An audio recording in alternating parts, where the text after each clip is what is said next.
Hi students, तो आ गए next lecture लेकर के। इसका हिंट हमने पिछले लेक्चर में आपको दिया है कि अगले लेक्चर में हम लोग पढ़ने वाले हैं। उसमें मैंने बोला था कि अगले लेक्चर में हम लोग पढ़ने वाले हैं कि गोलाकार चालक की धारिता। क्या? गोलाकार चालक की धारिता। तो स्टार्ट करते हैं बच्चों। गोलाकार चालक की धारिता।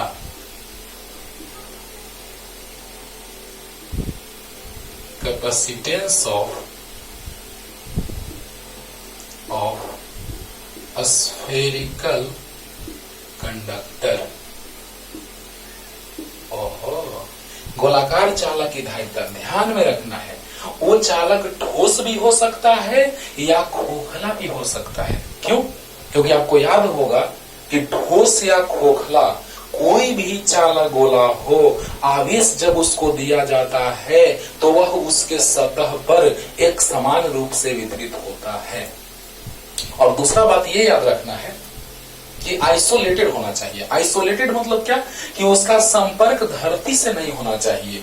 क्योंकि मतलब चालक वस्तुओं से अगर हम संपर्क में लाएंगे, फिलहाल अभी अकेला हम ले रहे हैं, अकेला एक सिंगल, तो अकेला चालक ले रहे हैं, धरती पे रख दिए, जितना आवेश देंगे सब धरती में प्रवेश कर जाएगा। Because earth is a good conductor of electricity, है ना। पृथ्वी जो होता है विद्युत का एक अच्छा चालक होता है। पृथ्वी विद्युत का एक अच्छा चालक होता है, इसीलिए हम उसको संपर्क में नहीं रखेंगे, यानी कोई कुचालक पदार्थ पे रख देंगे, है ना। पहले हम इसको निर्वात या हवा में रख रहे हैं बच्चों, लेकिन उसका संपर्क धरती से नहीं होना चाहिए, नहीं होना चाहिए, नहीं तो हम आवेश देते जाएंगे, वह धरती में जाता जाएगा। ठीक ना। तो और एक बात और कि चालक होना चाहिए तो ठोस या खोखला दोनों में से कोई भी गोला हो सकता है, क्योंकि ठोस या खोखला दोनों गोलों में जब आवेश दिया जाता है तो उसके सतह पर एक समान रूप से वितरित हो जाता है। तो आइए स्टार्ट करते हैं। ध्यान से समझना। अब ये भी बताने जा रहे हैं कि संधारित्र के धारिता का मात्रक जो फैराड होता है वो बहुत बड़ा मात्रक क्यों होता है ना। क्यों होता है? कारण के साथ ना ऐसी डायरेक्ट लिख देते बहुत बड़ा मात्रक होता है। कैसे पता चलता है यार? देखो, ध्यान से देखो। जब चालक गोले चाहे तो ठोस हो या खोखला हो, खोखला या ठोस, क्यों ऐसा लिखे? क्योंकि चाहे तो ठोस गोला पे दीजिए आवेश, चाहे तो खोखला गोला पे दीजिए आवेश, दोनों चालक गोला पर अगर आवेश दिया जाएगा, कुचालक में होता था कि खोखला कुचालक पर सतह पर और ठोस कुचालक पर पूरे जगह पे, लेकिन चालक में आवेश बहुत बार बताए हैं कि चालक के सतह पर आवेश एक समान रूप से वितरित होता है, चाहे वो ठोस हो चाहे वो खोखला हो। क्लियर? तो जब चालक गोले खोखला या ठोस को आवेश दिया जाता है या आवेश क्यों दिया जाता है तो यह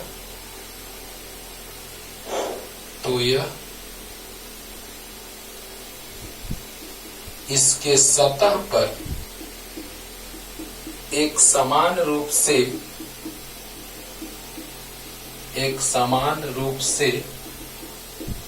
वितरित हो जाता है।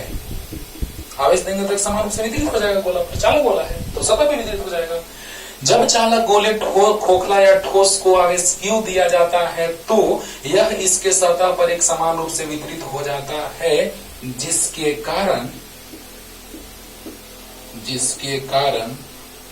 इस आर त्रिज्या वाले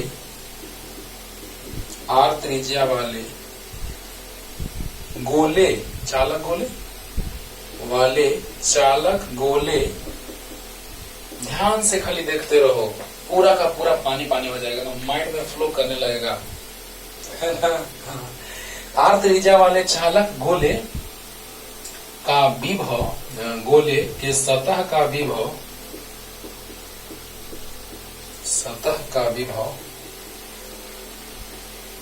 भी हो जाता है।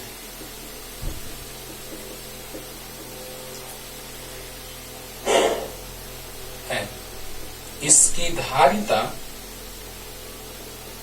धारिता C प्राप्त होती है। ओहो, देखो अब थ्योरी जिस स्टाइल में तुमको लिखना है लिख दो। ऐसा भी लिख सकते थे कि जब R त्रिज्या वाले, R त्रिज्या हम बाद में लिखे, शुरू में भी लिख सकते थे कि जब R त्रिज्या वाले एक चालक गोले, चाहे वो खोखला या ठोस हो, को Q आवेश दिया जाता है तो उसके सतह पर विभव भी प्राप्त होता है तथा इसकी धारिता C प्राप्त होती है। सोच करके थ्योरी लिखिए, रटना नहीं है, नहीं है। क्लियर? अब देखिए क्या थ्योरी लिखे, सो समझाते हैं।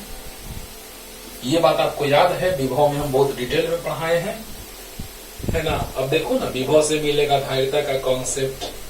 तो जब Q आवेश दिया जाएगा बाबू, तो इसके सतह पर एक समान रूप से क्या होगा, वितरित होगा, जिसका विभव भी और धारिता C प्राप्त होता है। अब देखो तो ये बात तो क्लियर कर दी कि पृथ्वी के संपर्क में नहीं रखेंगे। आइसोलेटेड का मतलब क्या कि पृथ्वी के संपर्क में नहीं, यानी हमने चालक पदार्थ के संपर्क में अगर रखेंगे उसको तो गड़बड़ हो जाएगा। क्यों? क्योंकि आवेश क्यों देते जाएंगे और वह अन्य चालक के, यानी धरती पे अगर संपर्क में रखेंगे तब तो यार गड़बड़ हो जाएगा और ज्यादा, कि सब धरती में प्रवेश कर जाएगा। बोलो बोलो। तो कहने का मतलब कि उसको हम लोग संपर्क में ना रखेंगे धरती के, है ना, एकदम आइसोलेट रखेंगे, अलग रखेंगे। और इसके बाद हम लोग ये जान रहे हैं कि चालक है तो खोखला रहे या ठोस रहे, आवेश उसके सतह पर एक समान रूप से वितरित हो जाएगा। अब देखिए तो, जब चालक गोले, खोखला या ठोस, को आवेश क्यों दिया जाता है, को आवेश क्यों दिया जाता है, क्यों एक जगह नहीं है, पूरे पे है, तो यह इसके सतह पर एक समान रूप से वितरित हो जाता है। अंडरस्टूड? एक समान रूप से वितरित हो जाता है, जिसके कारण इस R त्रिज्या वाले चालक गोले के सतह का विभव भी हो जाता है। R त्रिज्या वाले गोले के सतह का विभव भी हो जाता है। ओके, इसकी धारिता C प्राप्त होती है।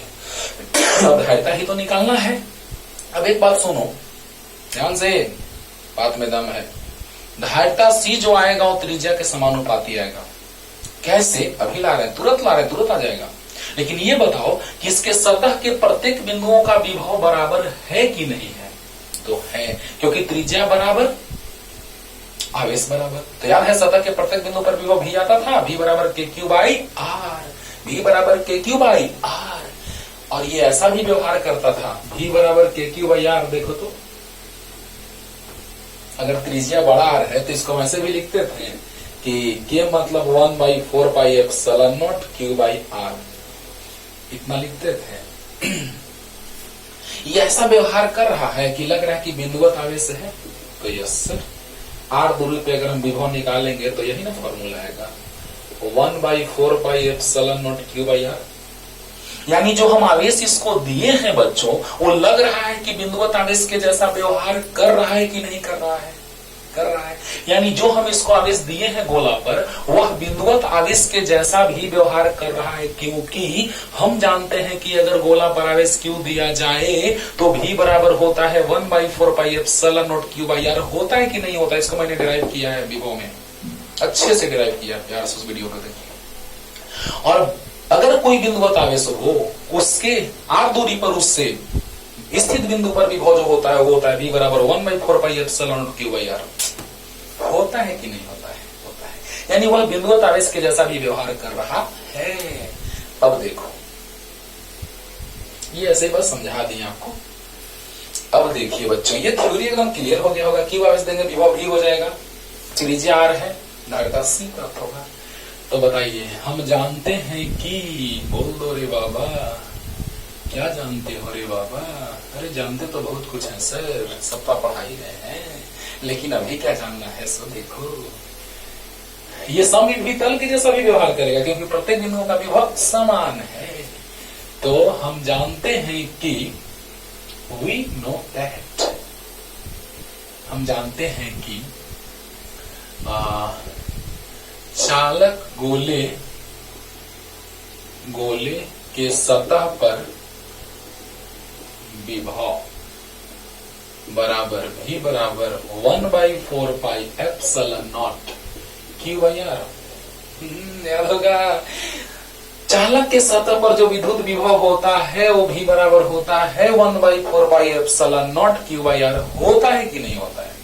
V बराबर होता है 1/4 पाई epsilon not Q by R।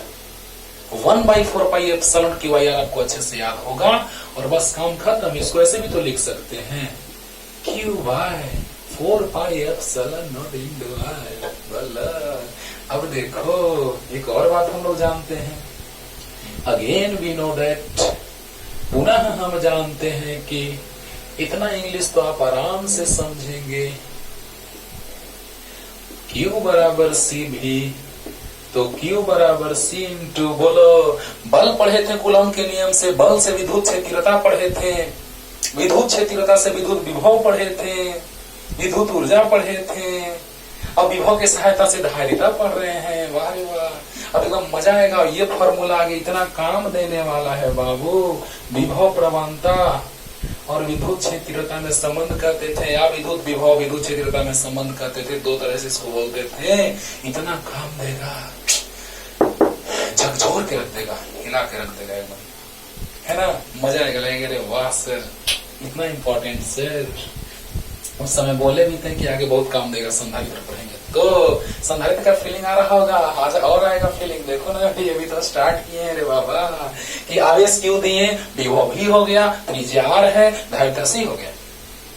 अब बताइए भी तो अच्छे से याद होगा। अरे बोला 1/4 pi epsilon Q by R। अरे बोला, तो बताओ बच्चों V बराबर Q/4 pi epsilon into R। V का वैल्यू रख दिए Q/4 pi epsilon not R। Q से Q एक बार में कट गया, इससे गुना होगा। C बराबर एक मार्वेलस फॉर्मूला आ गया जो कि बहुत कुछ कहेगा। बहुत बार खामोशियां बहुत कुछ कह देती, ठीक उसी प्रकार ये भी खामोश है तो ये मत समझो, समुद्र अगर स्थिर है तो ये मत समझो कि वो डुबोएगा नहीं, तुम्हें प्रभाव देगा।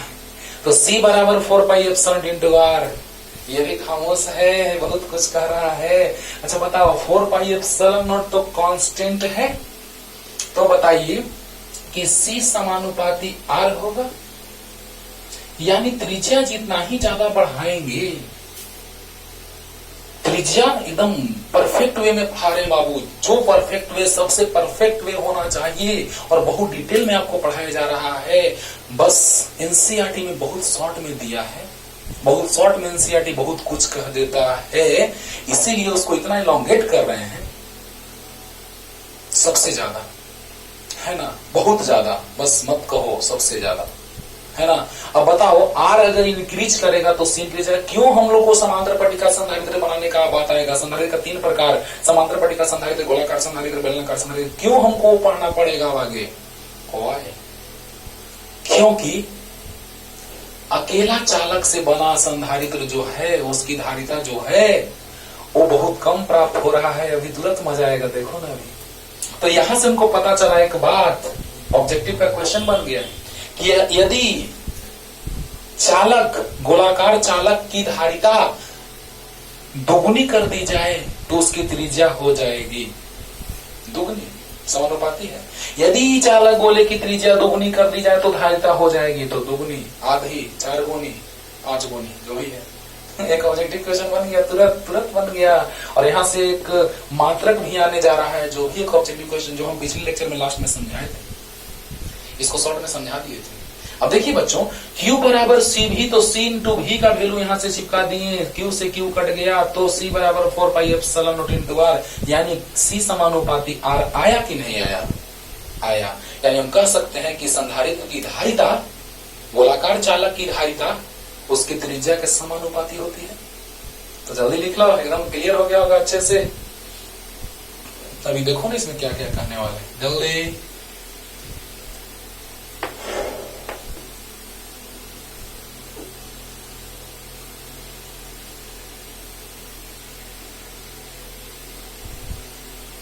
सबसे परफेक्ट वे में बाबू जो होना चाहिए उस स्टाइल में आपको बताया जा रहा है। अब देखिए, अतः गोलाकार चालक की धारिता इसकी त्रिज्या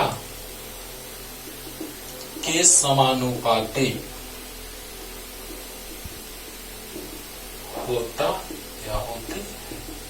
गोलाकार चालक की धारिता इसकी त्रिज्या के समानुपाती होती है, यानी कि त्रिज्या अगर बढ़ाएंगे तो धारिता भी बढ़ेगा। तो आप बताइए कि क्या त्रिज्या बढ़ा दीजिएगा, क्या पृथ्वी के त्रिज्या से बराबर से बड़ा कर दीजिएगा, पूरा पृथ्वी ढक जाएगा, है ना। तो बताओ कि त्रिज्या, देखो ना, भी हम बार बार कह रहे हैं, मजा आएगा, इंटरेस्टिंग। आर का मान बढ़ेगा तो सी भी बढ़ेगा। अब देखो यहां से एक ऑब्जेक्टिव क्वेश्चन बन गया कि यदि एक गोलाकार चालक की त्रिज्या 4 गुनी कर दी जाए तो इसकी धारिता हो जाएगी 4 गुनी। भाई 4 से गुना करेंगे त्रिज्या में तो धारिता भी 4 गुना हो जाएगा, 2 गुना तो 2 गुना। एक ऑब्जेक्टिव क्वेश्चन खत्म। अरे जल्दी बोलो, फिर से रिपीट कर रहे हैं कि एक गोलाकार चालक की त्रिज्या 2 गुनी कर दी जाए तो उसकी धारिता हो जाएगी आधी, 2 गुनी नियत 4 गुनी तो 2 गुनी, 2 गुना त्रिज्या तो धारिता भी 2 गुना। एक ऑब्जेक्टिव क्वेश्चन खत्म हो गया। हाँ चलो, तो अब देखिए थोड़ा सा मात्रक पे आते हैं। दोनों मात्रक हम एक जगह रख रहे हैं। एक मात्रक पुराना हम पढ़े हैं कूलॉम के नियम से, 1/4πε0 Q1 Q2/r²। अभी निर्वात है, जब माध्यम आएगा तो के से गुना होगा, अभी उस पे भी आ रहे हैं एप्सिलॉन आ रहा के। हाँ देखो ना, अभी देखो F बराबर 1/4πε0 Q1 Q2/r²। तो एप्सिलॉन बराबर 1/4πf Q1 Q2/r²। आवेश कूलम स्क्वायर, 4 पाई का नहीं होता है, बल का न्यूटन, त्रिज्या r² मीटर स्क्वायर, यानी आ गया प्रति न्यूटन प्रति मीटर स्क्वायर कूलम स्क्वायर, प्रति न्यूटन प्रति मीटर स्क्वायर कूलम स्क्वायर। यानी कि एप्सिलॉन नॉट के बारे में अगर देखा जाए तो इसका जो मात्रक आता था, ऐसा ही मात्रक वो आता था प्रति न्यूटन प्रति मीटर स्क्वायर कूलम स्क्वायर। ये हम जानते हैं पहले चैप्टर से, ये लाए हैं, देखना मात्रक बीमा सब लाए थे। और अब देखो यहां से जो बहुत ही फेमस, बहुत ज्यादा कंपटीशन में इसको पूछा गया है, वो हम मात्रक पे आ रहे हैं। C बराबर होता है 4πε0 इंटू आर। देखो वहां से 4πε0 इंटू आर। अब बताइए हम यहां से लिख सकते हैं एप्सिलॉन बराबर C बटा में 4πr नीचे आ जाएगा, 4πr C। आपको याद होगा कि संधारित्र के धारिता का ऐसे ही मात्रक फैराड होता है, 4 पाई का नहीं होता है, कांस्टेंट है पाई 22/7 3.14। और आर तो इसका नहीं होता, इसका त्रिज्या का मीटर, यानी आ गया फैराड प्रति मीटर। इसको हम लिखते हैं फैराड मीटर इनवर्स। तो यहां से आ गया क्या कि संधारित्र की धारिता कैसे मात्रक फैराड होता है। तो हम बोले थे तुम लोग को याद करो, वहां शायद हम लिखवाए भी हैं कि बाबू इसको हम अगले चैप्टर में पढ़ाएंगे, है ना। बोले हैं, बोले तो जरूर है, अगर नहीं लिखवाए होंगे, लिखवाए भी होंगे, हमको याद नहीं आ रहा है कि लिखवाए कि नहीं, लेकिन बोले जरूर है क्योंकि ये बहुत बार कंपटीशन में और 12th में पूछा है ऑब्जेक्टिव में कि निर्वात की परावैद्युतता का ऐसा ही मात्रक निम्न में से कौन है। ये भी ऑप्शन दे दिया, ये भी ऑप्शन दे दिया, और दोनों लिख दिया, कोई नहीं लिख दिया, लोग इसको टिक मार किया गया क्योंकि ए ऑप्शन में यही दिया हुआ था। लेकिन सच्चाई क्या है, तो सच्चाई दोनों है, सी ऑप्शन, ए और बी दोनों। सोचो ए में ये है, ऑप्शन बी में ये है, इसको तुम पहचानते, उसको पहचानते ही नहीं हो, पहचानो, क्योंकि अगर ऑब्जेक्टिव में सिर्फ ये दे देगा तब तो फंस जाओगे। यानी ये भी दिया है, ये भी दिया है, दोनों दिया है, कोई नहीं दिया है, समझ जाओ। यानी कहने का मतलब बच्चों कि निर्वात की परावैद्युतता का ऐसा ही मात्रक अब दोनों एक साथ लिखेंगे क्योंकि अब हम लोग दोनों जान लिए। निर्वात की परावैद्युतता का, निर्वात की परावैद्युतता का ऐसा ही मात्रक, वो तो पहले से जानते हैं, प्रति न्यूटन प्रति मीटर स्क्वायर कूलम स्क्वायर या फैराड प्रति मीटर होता है। एक बात और सीख लीजिए, सब धीरे धीरे हम सीखते जाएंगे बच्चों, बस ध्यान से सुनते रहिए। यानी यहां से पता चला, अभी पता तो अभी बहुत कुछ चलना है, यहां से देखो ना क्या क्या पता चलेगा।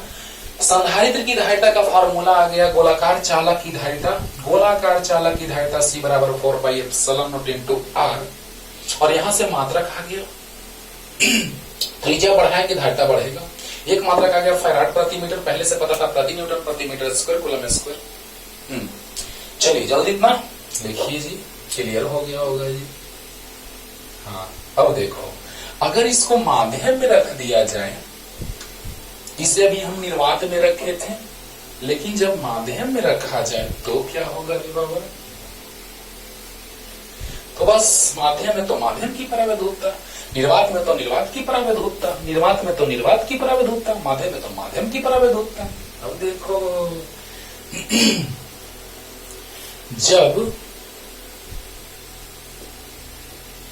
जब इस चालक गोले को एप्सिलॉन R आपेक्षिक परावैधूतता वाले माध्यम में रखा जाए तो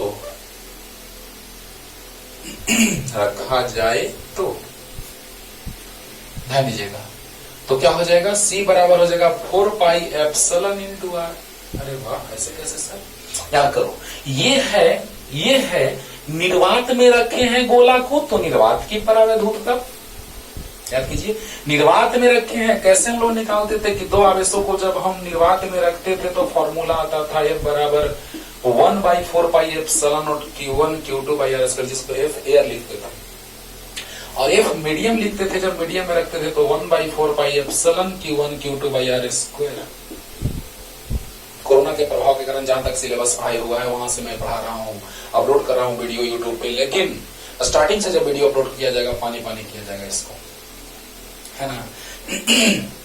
निर्वात में तो निर्वात की परावैधूतता, माध्यम में तो माध्यम की परावैधूतता, माध्यम की परावैधूतता हम लोग जानते हैं बच्चों, एप्सिलॉन नॉट एप्सिलॉन R होता है।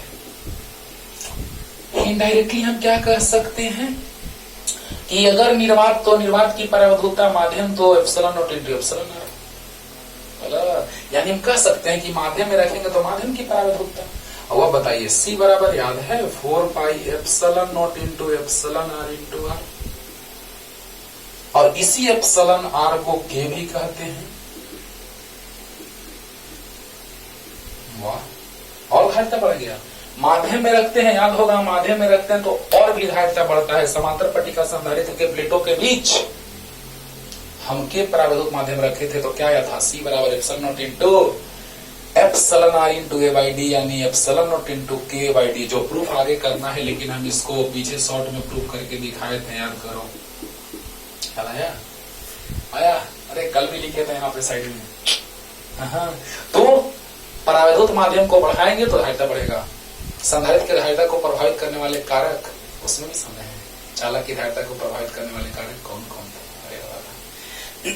तो देखो यहां से बात आया बच्चों कि जिस प्रकार ये ऐसे हिंट दिए हैं, ऐसी साइड में लिख लीजिएगा। उसी प्रकार जब हम निर्वात में रखेंगे तो निर्वात की परावैधूतता, और जब हम माध्यम में रखेंगे तो माध्यम की परावैधूतता, और माध्यम की परावैधूतता जो होती है epsilon naught into epsilon R होती है। यानी कि अब K बढ़ेगा क्योंकि K का मान कम से कम 1 होता है निर्वात का, और माध्यम ला देंगे कुछ अलग पदार्थ का परावैधूत माध्यम, तो इसका मान बढ़ेगा तो धारिता भी बढ़ेगा। बोलो, इस प्रकार हमको प्राप्त हुआ धारिता कि नहीं प्राप्त होगा?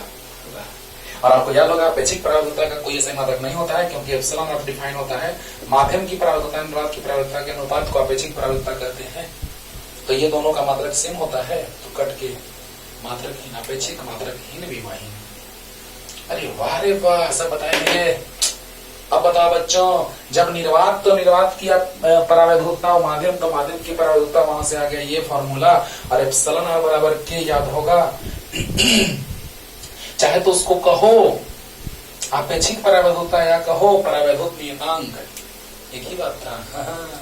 तो इस तरह से एक बात तो पता चला कि माध्य में रखेंगे तो धारिता और भी बढ़ जाएगा, और मात्रक क्या होता है, फैराड प्रति मीटर यहां से आता है।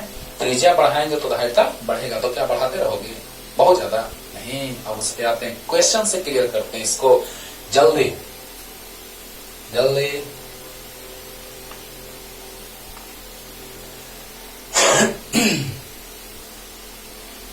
अब देखो बच्चों,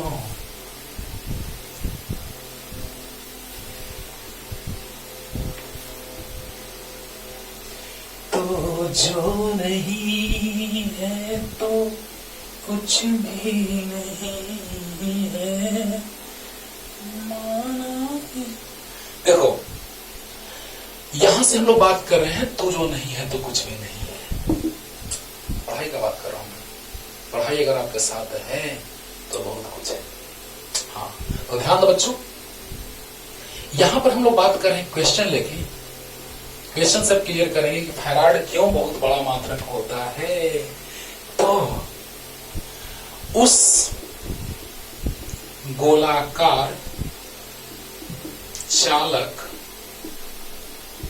की धारिता, उस गोलाकार चालक की त्रिज्या ज्ञात करें, त्रिज्या ज्ञात करें जिसकी धारिता 1 माइक्रोफैराड है। उस गोलाकार चालक की धारिता ज्ञात करें जिसकी धारिता 1 माइक्रोफैराड है। 1 माइक्रोफैराड तो देखने में लग रहा होगा बहुत कम है, माइक्रो अभी बता रहे हैं, लो ना पहले वही लिख देते हैं। लेकिन क्यों हम ये सब लेके चलते हैं, एक फैराड बराबर होता है 10 का पावर 3 मिली फैराड। तो जब इसको नीचे लाएंगे तो देखो तो क्या होगा, एक को लिख रहे हैं उसके बाद डायरेक्ट लिख देंगे बराबर 1 मिली फैराड, यानी 1 मिली फैराड बराबर 10 का पावर -3 फैराड। एक याद करने का तरीका हम सिखा दिए। 1 मीटर बराबर 1000 मिलीमीटर होता है ना, उसी स्टाइल में चलेगा एकदम। 1 मीटर बराबर 1000 मिलीमीटर होता है कि नहीं होता है, होता है। तो इसको नीचे लाते थे, इसको ऊपर ले जाएंगे तो पावर माइनस में। तो याद करो 1 मिलीमीटर बराबर 10 के पावर -3 मीटर होता था। उसी प्रकार 1 मिली फैराड बराबर 10 के पावर -3 फैराड होगा, और 1 फैराड बराबर 10 के पावर 3 मिली फैराड। तो ये नीचे आया, ऊपर गया, ये क्लियर हो गया होगा।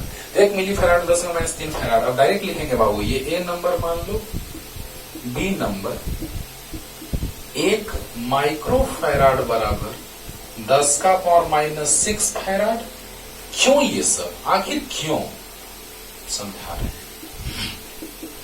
1 नैनो फैराड बराबर 10 के पावर -9 फैराड, और 1 पिको फैराड बराबर 10 का power -12 farad.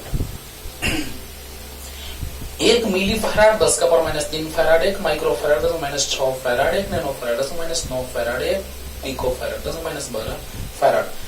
Milli, micro, nano, pico, सुन लिया ना। पी मतलब पिको, एन मतलब नैनो, म्यू माइक्रो, और एन मिली। अब देखो क्यों आखिर ऐसा, क्यों, अभी पता चलेगा, अभी पता चलेगा। तब हम बोले हैं कि फैराड बहुत बड़ा मात्रक होता है धारिता का। अब पता चलेगा, देखना क्वेश्चन से पता चलेगा। यही तो बात है सर, कैसे कोरिलेट करके पढ़ा जाता है वो सीखिए, तब ना पढ़ाई एकदम आसान लगेगा। पढ़ाई इतना आसान चीज कुछ नहीं, नहीं तो पढ़ाई इतना टफ चीज कुछ नहीं। अब सोचने का तरीका बदलो कि कैसे आप सोचेंगे तो पढ़ाई सबसे आसान लगेगा, और कैसे आप सोचेंगे तो पढ़ाई सबसे टफ लगेगा। समझ रहे हो ना? नजरिया बदलो, नजारे बदल जाएंगे। देखो बच्चों, उस गोलाकार चालक की त्रिज्या ज्ञात करें जिसकी धारिता 1 माइक्रोफैराड है। सोचो, अकॉर्डिंग टू क्वेश्चन दिया है धारिता 1 माइक्रोफैराड। स्लो लगे स्पीड बढ़ा लीजिएगा। तो C बराबर 1 माइक्रोफैराड मतलब 10 के पावर -6 फैराड। अब देखो त्रिज्या निकालना है। व्हाट वी नो दैट, हम जानते हैं कि, बोलो बोलो, C बराबर होता है बाबू 4 pi epsilon naught into r, 4 pi epsilon naught into r. अरे बोलो, अभी तुरंत बताए हैं। अगर कुछ नहीं कहे तो समझ जाना कि माध्यम निर्वात है।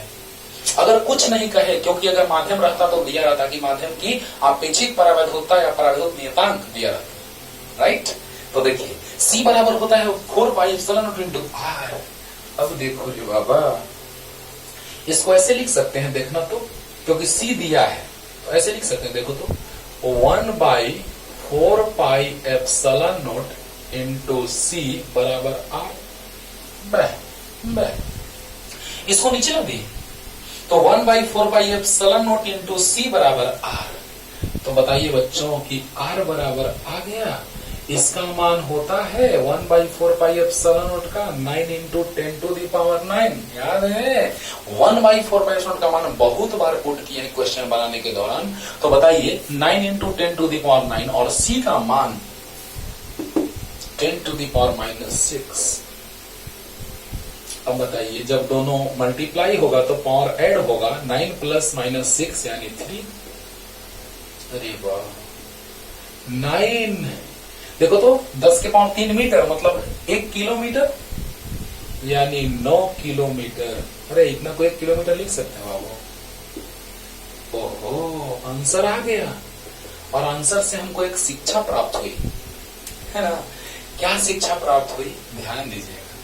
एकदम आराम से, एकदम आसान लग रहा होगा। C बराबर 1 माइक्रो फैराड, C बराबर 10 के पावर -6 फैराड, R बराबर वाट, C बराबर 4 pi epsilon naught into are.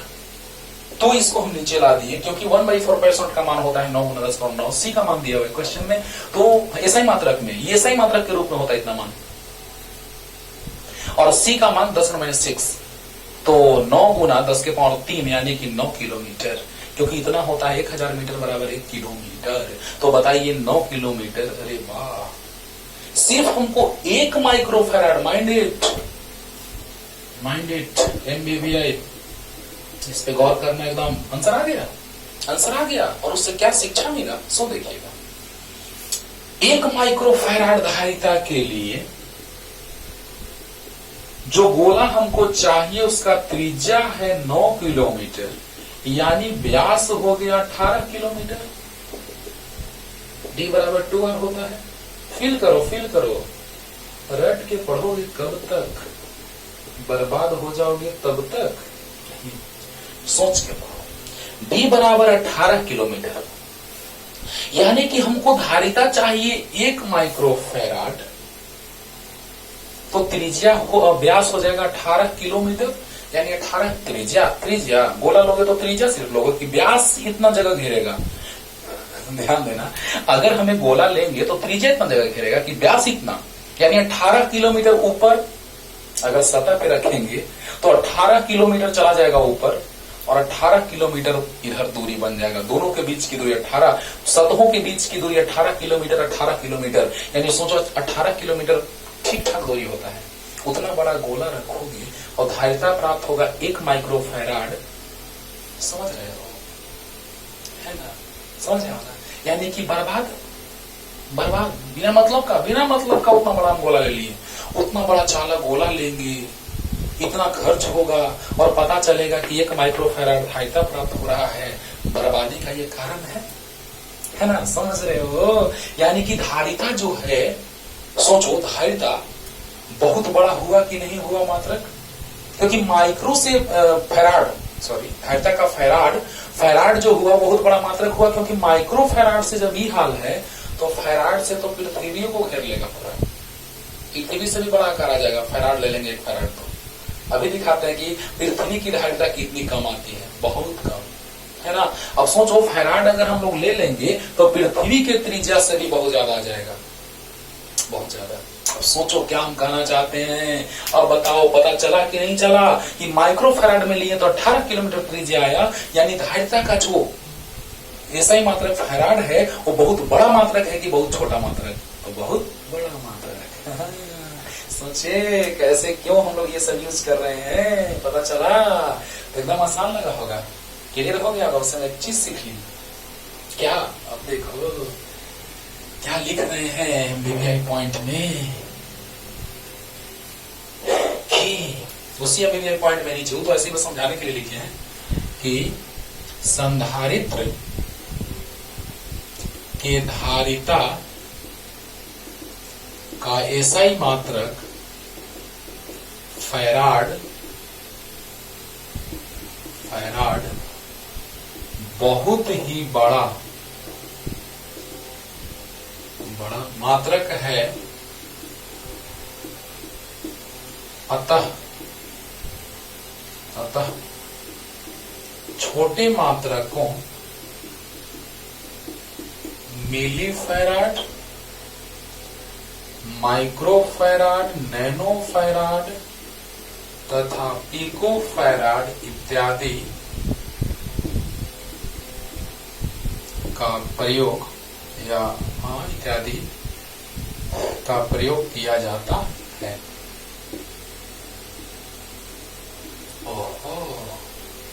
और पृथ्वी की धारिता पे भी एक क्वेश्चन बड़ा लाजवाब बनता है, जो हर एक कंपटीशन, जितने सारे कंपटीटिव एग्जाम्स और 12th के एग्जाम होते हैं उसमें अक्सर पूछ दिया गया है ना। तो देखो क्या है, पृथ्वी की धारिता कितनी होगी, क्योंकि पृथ्वी एक चालक है ना। बस लिख देगा कि पृथ्वी की धारिता ज्ञात करें, बन गया क्वेश्चन। तो जल्दी लिखिए, जल्दी। अब पता चला ना कि फैराड बहुत बड़ा मात्रक है। अभी और पता चलेगा, पृथ्वी का धारिता निकालेंगे तो पता चलेगा। जल्दी देखो ना, 18 किलोमीटर, 1 माइक्रोफैराड के लिए 18 किलोमीटर। तब पता चला कि हमको संधारित्र पढ़ना पड़ेगा, संधारित्र का निर्माण करना पड़ेगा। संधारित्र हमको पढ़ लिए हैं, लेकिन उसका एक और डिफिनेशन बनेगा, लेकिन उसमें दम नहीं है जो डिफिनेशन हम लोग अगला बनाएंगे। सबसे अच्छा डिफिनेशन होता कि संधारित्र एक ऐसी युक्ति है जो विद्युत आवेश और विद्युत ऊर्जा को विद्युत क्षेत्र के रूप में संचित करता है। मार्वेलस डिफिनेशन है ना। तो ध्यान दीजिएगा, यहां पर हम लोग बात कर रहे हैं, त्रिज्या आ चुका था। अब एक और हम क्वेश्चन ले रहे हैं कि पृथ्वी की धारिता ज्ञात करें। पृथ्वी की धारिता ज्ञात करें।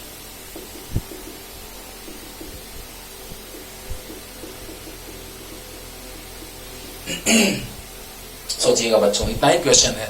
तो इसमें तुमको पृथ्वी का त्रिज्या याद रखना होगा, क्योंकि चालक, हम लोग पृथ्वी चालक होती है ये हम लोग को पता है, और पृथ्वी की त्रिज्या 6400 किलोमीटर होती है ये भी पता है। तो क्या इसकी धारिता नहीं निकलेगी? निकलेगी। तो बताइए बच्चों कि पृथ्वी की धारिता का बात करें हम लोग, तो इसकी त्रिज्या दी हुई है, नहीं पता है हम लोग को क्वेश्चन के अनुसार, लेकिन ऐसे हम लोग को पता है। क्वेश्चन के अकॉर्डिंग नहीं दिया हुआ है, लेकिन ऐसे हम लोग को पता है ना। और 6400 ऐसे भी दिया रहता है क्वेश्चन में कि यदि पृथ्वी की त्रिज्या 6400 किलोमीटर हो तो बताएं कि इसकी धारिता कितनी होगी, निम्न में से कौन होगी। 4 ऑप्शन दे दिए, लेकिन अगर डायरेक्ट लिख दे क्वेश्चन तो ज्यादा इंटरेस्टिंग बन गया। तो त्रिज्या याद रखना होगा 6400 किलोमीटर, लेकिन हम जानते हैं कि दूरी का ऐसे मात्रक मीटर होता है, तो मीटर में कन्वर्ट कर दिए। देखो ना, यहाँ पे नहीं बदलते हैं मीटर, 1000 मीटर को किलोमीटर में, उसी तरह से किलोमीटर को 1000 मीटर। तो बताओ 64 गुना 10 का पावर 5 होगा, क्योंकि ये पावर 2 बन जाएगा। 64 गुने 100 यानी 10 के पावर 2, 10 के पावर 3, 10 के पावर 5। त्रिज्या है दिया हुआ, धारिता निकल जाएगा। तो बताइए, हम जानते हैं कि बस बन गया, C बराबर 4 pi epsilon naught into r. बोलो, C बराबर होता है 4 pi epsilon naught into r. तो बताइए बाबू, याद करो, यहाँ पे कंफ्यूज होते हैं अक्सर बच्चे, डायरेक्ट रख देते हैं इसका मान 9 गुना 10 का पावर 9। गलत। 1/4 पाई एप्सिलॉन नॉट का मान होता है 9 गुना 10 का पावर 9। ऐसे आप रखना, कभी नहीं भूलोगे।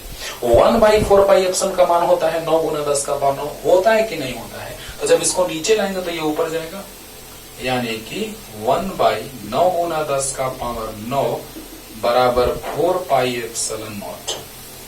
यानी 4 पाई एप्सिलॉन का मान इतना रख देंगे, 1/9 गुना 10 का पावर 9, और त्रिज्या पृथ्वी की धारिता निकालनी है तो पृथ्वी की त्रिज्या रखी जाएगी।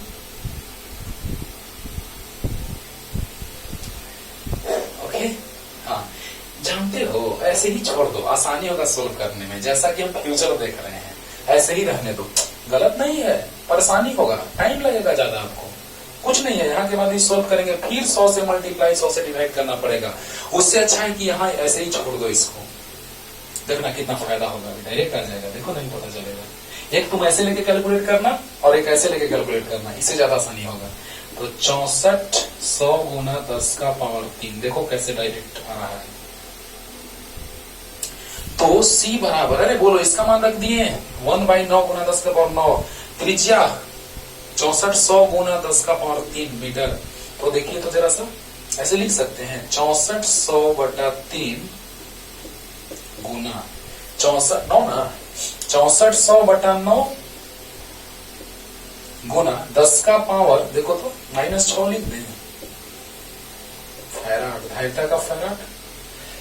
अरे वाह, बोलो बाबू, अरे बोलो, एकदम आसान लग रहा होगा बच्चों, ध्यान से समझते जाना।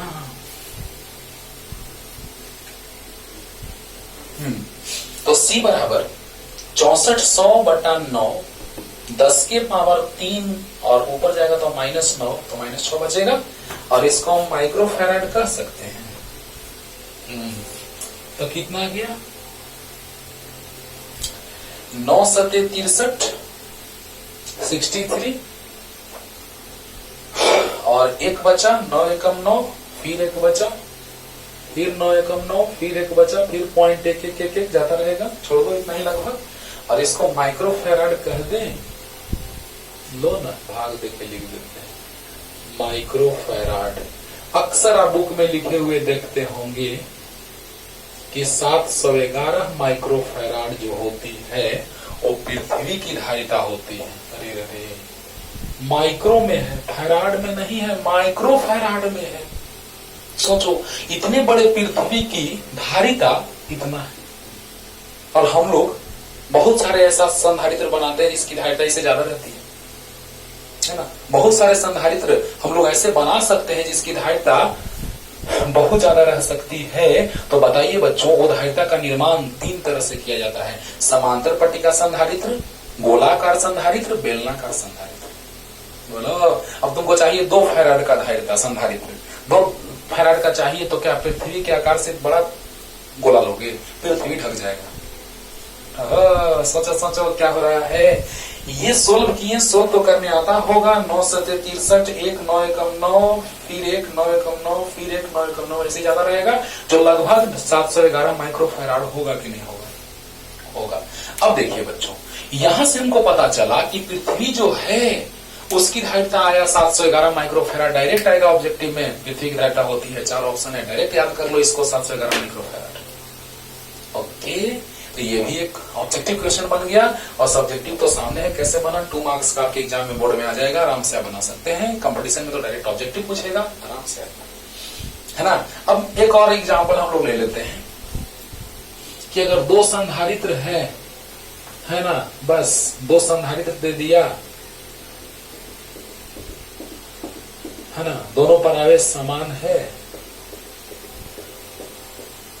एक का त्रिज्या r है, एक का त्रिज्या 2r है ना, और इसका धारिता C1 है, इसका धारिता C2 है। वह एकदम क्लियर हो गया होगा, क्लियर हो गया होगा। क्योंकि धारिता त्रिज्या पे निर्भर करता है गोलाकार चालक का। तो बताइए कि दोनों के लिए चालक गोला है 2 ठो, जिसमें से एक का त्रिज्या r है, दूसरे का त्रिज्या 2r है, तो धारिता त्रिज्या पे निर्भर करता है। तो C1 और C2 का अनुपात पूछ रहा है, बन गया, बन गया। तो बताइए C1 C2 का अनुपात, अब इसमें जो भी क्वेश्चन आएगा आराम से उसको तोड़ दीजिएगा त्रिज्या के अनुपात के बराबर।